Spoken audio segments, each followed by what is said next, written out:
Përshëndetje shenja pinjakëve, kjo është panorama javore. Gjithçka fillon me dhomë familjare. Kjo është një skenë intime, e mbyllur ku gjërat ndodhin larg syve të botës. Është një ambient ku ju ndiheni të njohur, por edhe ku mendimet tuaja bëhen më të forta.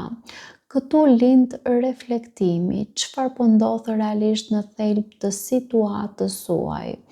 Çfarë po mbani brenda vetes pa e ndarë me të tjerët. Në këtë hapësirë të qetë hyn karta mesazh. Diçka vjen drejt jush, një lajm, një komunikim, një fjalë që lëviz energjinë. Nuk është një mesazh i rastësishëm, është diçka që prek pikërisht atë që po mendonit në heshtje. Është si një përgjigje ose një nxitje për të dalë nga kjo gjendje statike. Dhe menjëherë pas tij vëmendja kalon tek puna ose angazhimi. Këtu realiteti bëhet konkret. Nuk ka më vetëm mendime, ka veprim.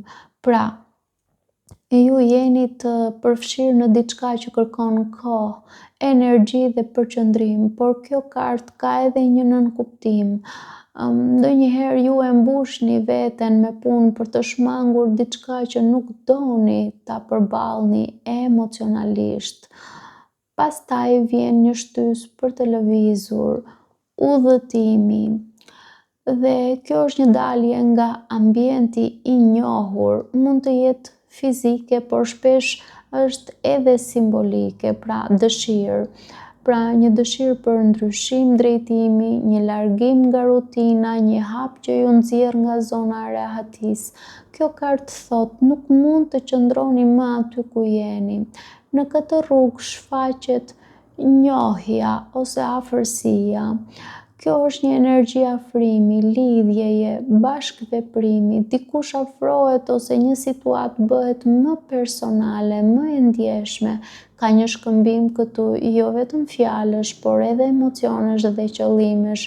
Por kjo nuk është me patjetër e thjeshtë, ka një tension të fshehtë që po ndërtohet, sepse menjëherë pas saj shfaqet burri i pasur ose burri me ndikim.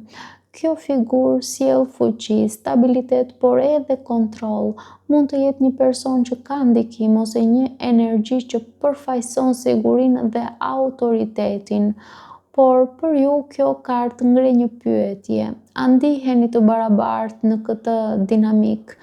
Apo sikur dikush ka më shumë peshë? Dhe më pas, gjithçka bëhet me horizonte të largëta. Është si të shihni përtej gjithë kësaj situate dhe të kuptoni që ekziston diçka më e madhe për ju. Një rrugë tjetër, një mundësi për t'u zgjeruar, për të dalë nga kufijt aktual. Kjo nuk është thjesht një ide, është një thirrje për të mos u kufizuar më. Mbi gjithë këtë rrjedhë qëndron energjia e fortë e zemërimit me Prism Oracle. Ky nuk është një zemërim i rastësishëm, është një zjarr i brendshëm që lind kur ndiheni të kufizuar, ndiheni të nënvlerësuar, ose kur diçka nuk është e drejtë për ju.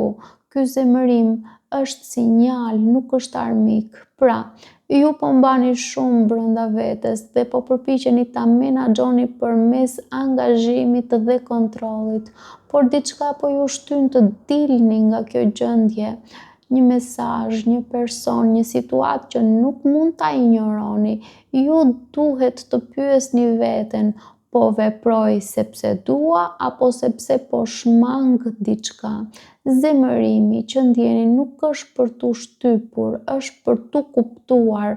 Mos reagoni menjëherë, por as mos e injoroni, sepse zemërimi po ju tregon saktësisht ku nuk jeni në përputhje me veten tuaj. Dhe kur të vijë momenti për të zgjedhur drejtimin, mos zgjidhni atë që ju mban të sigurt, zgjidhni atë që ju çliron. Paçim.